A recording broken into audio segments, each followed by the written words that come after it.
ये भारतीय जनता पार्टी शुरू से ही किसान विरोधी रही है। जब से इसका गठन हुआ है ये किसानों के विरोध में रहे हैं। किसानों ने जो आंदोलन किया, उस आंदोलन को जब समाप्त किया तो 3 काले कानूनों को वापस लेने की बजाय के अलावा भी ये वादा भी किया था कि एमएसपी की गारंटी देंगे। उसके लिए कमेटी का गठन किया गया, उस कमेटी का आज तक कोई रिजल्ट नहीं आया। और किसान, ये कुछ लोग ये कहते हैं कि भाई किसान के पास क्या ज़रूरत है एजिटेशन करने की, इनके पास इतनी फसलें होती हैं, इतनी ज़मीनें हैं। मैं कहता हूँ सारे ज़मीनों पर तो लोन है, सारे ट्रैक्टरों पर लोन है, और 85% किसान के पास 5 एकड़ से ज़मीन कम है। तो किसान की जो लागत आती है, ये स्वामीनाथन जी ने एक रिपोर्ट जो दी थी, उसमें एक ये S2 फार्मूला था। उसके तहत क्या था कि जो फसलों के दाम तय करते वक्त बीज का, खाद का, बुआई का, किसान की मेहनत का, उसमें सारा खर्चा डाल करके और उसका प्लस गुणा में 2% उसका एमएसपी तय करना था। लेकिन इन्होंने उसको फार्मूला को S1 बना करके ना किसान की मेहनत का, ना किसान के खाद का, ना बीज का, ना किसी और प्रकार के खर्चे का, ट्रैक्टरों का और का खर्चा काट करके वो मूल्य तय करते हैं, जिससे किसान को भारी नुकसान उठाना पड़ता है और किसान कर्ज के बोझ के नीचे दबा हुआ है। मैं इस भारतीय जनता पार्टी को और आपके चैनल के माध्यम से इस देश की, प्रदेश की जनता को एक बात कहना चाहता हूँ कि अन्नदाता जो रात के अंधेरे में धरती के चीने को चीर करके जो आपका और मेरा सबका, इस देश का अन्नदाता है, जिसका पेट पालता है और उसका पेट भूखा रहे। अगर अन्नदाता के पास पैसा होगा तो वो बाज़ार में जाएगा तो वो निवेश करेगा, खरीदेगा, तो व्यापारी को भी लाभ होगा, छोटे दुकानदार को भी लाभ होगा। इसमें जब तक किसान स्वस्थ नहीं होगा, उसके पास अच्छी आमदनी नहीं होगी, तो देश में गरीबी रहेगी। जेजेपी और बीजेपी के गठबंधन टूटने के बारे में आपका क्या विचार है? ये देखियो, भारतीय जनता पार्टी का और जेजेपी का गठबंधन ना कभी था और ना अब है। ये ठगबंधन था, ठगबंधन पहले भी था और आज भी है।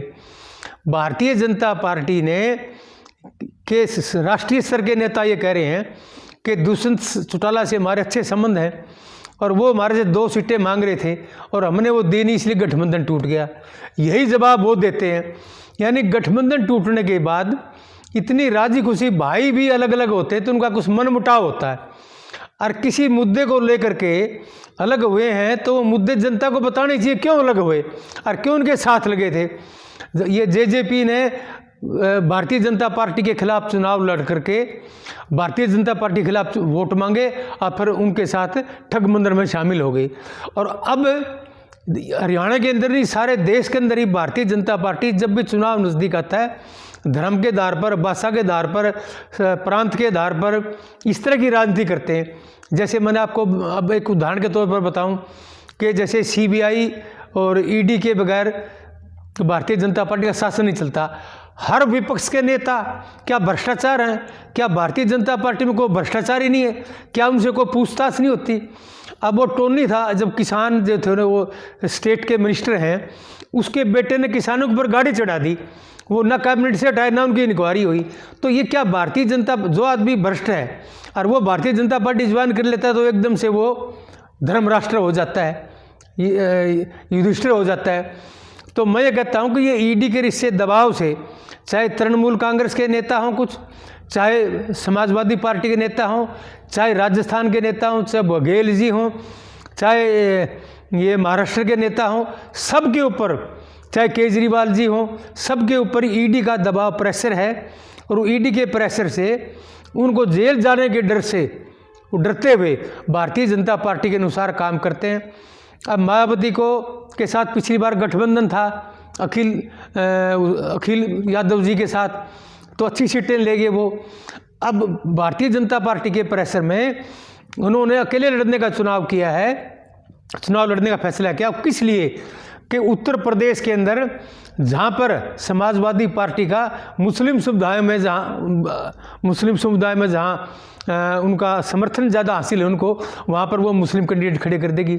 जहाँ पर यादव समुदाय है वहाँ पर यादव समुदाय खड़े दे, ताकि वोटों का बंटवारा होकर के भारतीय जनता पार्टी को फायदा हो जाए। इसी प्रकार नीतीश के साथ अगड़े पिछड़ों के साथ किया, नीतीश को साथ छोड़ दिया, अब नीतीश को फिर साथ लगा लिया। बिहार में लालू प्रसाद से डरे हुए हैं, उधर तृणमूल कांग्रेस से डरे हुए हैं। तो ये इस तरह के यही खेल यहाँ हुआ है कि वहाँ पर जैसे जयंत को जाट समुदाय को अपने अनुकूल करने के लिए उसको साथ मिला लिया। तो इस तरह की राजनीति धर्म और जाति के आधार पर ध्रुवीकरण करते हैं, और यही ध्रुवीकरण यहाँ पर किसानों का वोटों का बंटवारा करने के लिए ये ठगबंधन एक आराम से तोड़ा गया है। और मैं कहूँ जिस पार्टी के 5 नेताओं को भारतीय जनता पार्टी ने तोड़ लिया वो उनसे नाराज नहीं, जिनके 5 वोट उनको देने के लिए विधानसभा में उनसे नाराज नहीं। और पहली बार मैंने देखा है ये राजनीति में कि किसी पार्टी ने विधानसभा में अनुपस्थित रहने के लिए व्हिप जारी किया गया, जिससे ये लगता है कि खास तौर पर कि भारतीय जनता पार्टी की मदद करने के लिए ऐसा किया गया। जो 5 सदस्य उन्होंने तोड़े एमएलए, उनको ये कहा गया भारतीय जनता पार्टी के द्वारा कि आप इस्तीफा दो और चुनाव लड़ लो और आपको मंत्रिमंडल में शामिल कर लिया जाएगा। वो चुनाव लड़ने से इनकार कर गए। जिसके 5 सदस्य तोड़ लिए, 2 और तोड़ने थे, वो अभी नहीं उन बन पाई, तो इनका प्लान ये फेल हो गया। तो इसका मतलब क्या हुआ कि ना भारतीय जनता पार्टी उससे नाराज, ना वो उससे नाराज। उसके 5 माले तोड़ लिए तो नाराज नहीं, गठबंधन तोड़ लिया तो नाराज नहीं। तो ये तो सिर्फ इसलिए है कि ये किसानों के वोटों का ध्रुवीकरण करने के लिए, बंटवारा करने के लिए गया है। और आपके चैनल के माध्यम से मैं जनता से अपील करना चाहता हूँ, खासतौर पर हरियाणा की जनता से, कि इनके भ्रम जाल में ना आए और इन दोनों के ये जो मैच फिक्सिंग का गेम है इसको समझें और समझकर कांग्रेस पार्टी को मजबूत बनाने का, जिताने का काम करें। पद और नाम बता दीजिए आपका। है जी, इलेक्ट्रॉनिक्स बॉन्ड का जो है ये चंदा लेने का एक कानून बना भारतीय जनता पार्टी ने कि भाई चंदा कोई संस्था या कोई उद्योगपति या कोई व्यक्ति के तौर पर चंदा देगा, उसका नाम उजागर नहीं किया जाएगा। तो ये जो चंदा हुआ है, ये सबसे ज़्यादा चंदा ये मेरे ख्याल में भारतीय जनता पार्टी का कितना 7,000 करोड़ के करीब उनके बॉन्ड खरीदे गए हैं। उनमें से बहुत से उद्योगपतियों के, बड़े बड़े घरानों के और बड़े बड़े व्यक्तियों के नाम है, फर्मों के नाम है, के कंपनियों के नाम कई आए हुए हैं, मुझे ध्यान नहीं है। वो या तो उनके ऊपर ईडी सीबीआई का दबाव था, या उन पर मुकदमे चल रहे हैं, या उन पर आगामी नोटिस दे रखे हैं, या उनको किसी चीज़ का लाइसेंस दिया गया, या उनको प्रलोभन दिया गया, बाद में उनको लाइसेंस दिए गए हैं। ऐसे प्रमाणों सहित अखबारों में और टीवी पर प्रसारित किया गया है। लेकिन ये चाहते थे कि चंदा एक्सपोज हो, लेकिन माननीय सुप्रीम कोर्ट ने इसको कहा कि चंदा जिसे लिया पारदर्शी होना चाहिए। मैं ये मानता हूँ पार्टियों को चंदा मिलना चाहिए, उनका खर्चा चलना चाहिए, लेकिन लोकतंत्र की सुरक्षा होनी चाहिए, लोगों के हितों की सुरक्षा भी होनी चाहिए।